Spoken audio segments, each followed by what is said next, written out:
Los periodistas se expresan. Se aceptan reclamaciones.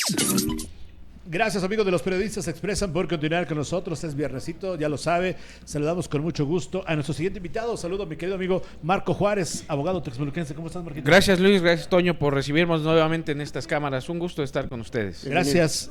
Saludo con mucho gusto también a Yadira Roldán. Dice saludos al diputado. Bueno, le platicaba al inicio del programa. ¿Cuál es la intención de siempre invitarte, mi querido Marco? Lo decíamos, Toño, Paco, un servidor. Obviamente en este instante la mayor parte de los funcionarios públicos son extraídos de Morena. Sí. Siempre es necesario escuchar una voz contraria, una voz, pues, si no de oposición, al menos que pueda hacer un análisis y que no esté inmersa en el gobierno. Por ello es importante escuchar tus análisis. El objetivo es hacer conciencia. Claro. Eso me parece importante, y más en este tema que hoy se pone en la mesa, que es el primer informe de gobierno de la Presidenta de la República. Anteriormente había una contestación al informe. Sí. Y se daba en presencia del Presidente de la República. Después se generaron pues muchos manoteos y muchos de los casos insultos, y se fue disminuyendo. Después fue contestando el informe gente cercana a quien en su momento era Presidente de la República, pero eso se ha olvidado. Es decir, claro, son ciertas los datos que nos arrojan, es cierta la realidad que nos dice el informe, porque como mexicanos tenemos el derecho a tener conocimiento de las acciones de gobierno federal, estatal, municipal, y es ahí donde me parece que está nuestra labor, que es generar conciencia y decir nuestro punto de vista para que tengamos una ciudadanía más madura. Y ese es el objetivo de estar aquí en esta tarde con ustedes. Gracias. Oye, Marco, veía el video que incluso compartimos en nuestras redes sociales, y hablabas obviamente del primer informe de nuestra presidenta Claudia Sheinbaum, y decías, sí, se ha mejorado en estos puntos, pero... Sí, es que este primer informe se pone los lentes del optimismo y de los números a modo. Okay. Nos manifestaron y nos informaron que se ha reducido la pobreza y que se ha generado una inversión extranjera directa como nunca en la historia. Pero también es importante decir que el país no crece. Es decir, el país tiene una medición de crecimiento como tienen todos los países del mundo, y te voy a dar datos. México ha crecido en este 2025 solo superior a Cuba y Haití en Latinoamérica. Es decir, te voy a dar. Brasil creció al 2.3%, Argentina al 5%, Panamá al 4.2%, Paraguay al 4%, República Dominicana 3.7%, Guatemala 2.6%, Venezuela al 2%. Y nosotros en los 11 meses que llevamos de este mandato de la Presidenta de la República hemos crecido al 0.6%. ¿Por qué no crecemos? Si nos han informado que la pobreza se redujo, que hay inversión extranjera directa y además que tenemos una economía fuerte. ¿Por qué no crecemos? Bueno, pues hay dos explicaciones importantes.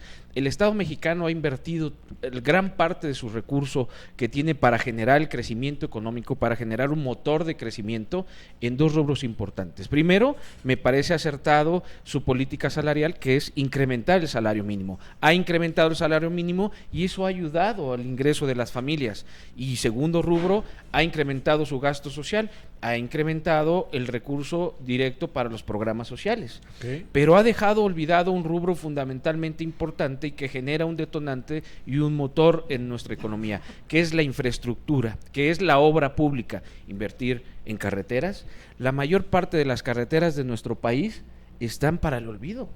No sé si algunos de ustedes no han visto nuestra carretera federal México-Puebla, que es la que tenemos cercana, okay, y está en el olvido. No hay inversión en hospitales, no hay inversión en escuelas, no hay inversión en puentes, no hay inversión en energía eléctrica, no hay inversión en servicios de agua potable.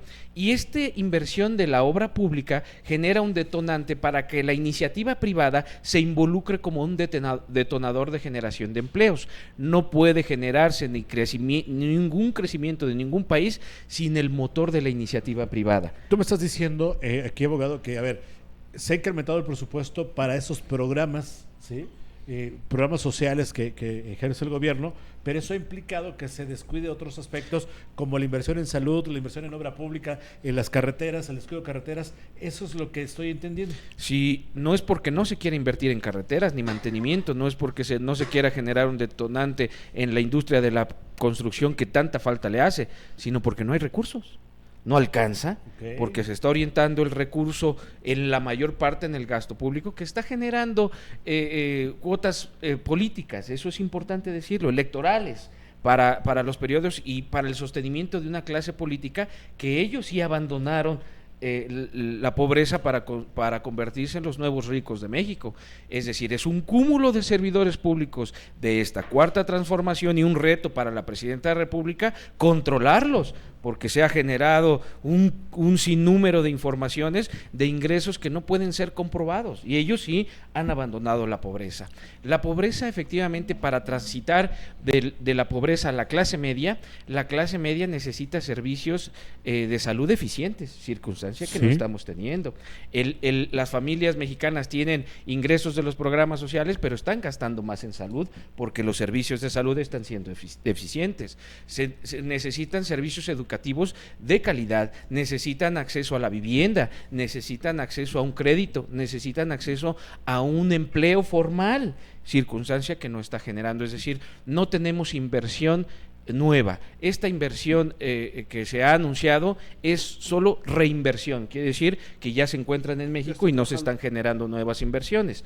Otro dato engañoso, manifestaron que se generaron 1.3 millones de nuevos empleos en México, solo que 1.2 millones de esos 1.3 millones son para los trabajadores de las plataformas digitales, los Didis, los Uber, es decir, ellos ya tenían empleos, pero se dieron de alta en el Seguro Social, entonces no hubo generación de nuevos empleos. Se manifiesta que está operando Dos Bocas al 100%, cuando los datos de Pemex establecen que está operando al 45%, entonces se contradice. Se manifiesta que en los homicidios dolosos bajaron y se redujeron en comparación del año anterior un 25% en la tasa de homicidios dolosos, pero está subiendo las desapariciones forzadas, es decir, los datos que tenemos es que se están muriendo menos, pero están desapareciendo más, y en ese 25% también nos dice los datos del Secretariado Ejecutivo de Seguridad Pública, que son los datos del gobierno, que no fueron 25, sino que fueron el 10%. Entonces hay datos que son inciertos y que son contradictorios, y vale la pena analizarlos, y eso nos corresponde a los medios de comunicación, a la oposición, a la academia, pues discernir lo que está pasando en México. Queremos un país mejor, y no puede ser que no estemos creciendo económicamente, y eso nos genera que nuestra economía esté paralizada. El nuevo empresario no quiere invertir en un lugar en donde no se otorgue certeza jurídica. Se generó la reforma del Poder Judicial, que no garantiza que si yo tengo un conflicto con el Estado mexicano, con el gobierno, pues el Estado mexicano ya tiene el total control del Poder Judicial, pues me va a ganar, mejor no invierto. No se quiere invertir en México porque desaparecieron los organismos autónomos, es decir, no existe un organismo que me marque una posibilidad de tener autonomía en las resoluciones de cualquier conflicto competencial respecto de la competencia económica o desde mis inversiones. No se quiere venir en México porque México es un país inseguro. Oye, es un país en donde gran parte del territorio mexicano está impregnado de la extorsión. Oye, pero ya lo hablabas en otra participación que tenías con nosotros. A ver qué pasa con la oposición.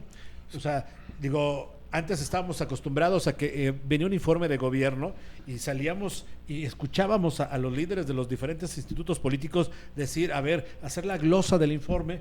Hoy yo no he escuchado nada. La oposición está totalmente desdibujada, es una caricatura. Desde los referentes estatales, nacionales y municipales no existen, y eso le hace daño a México. Es decir, que no existe un contrapeso, que no existe una oposición, que no existe una glosa del informe.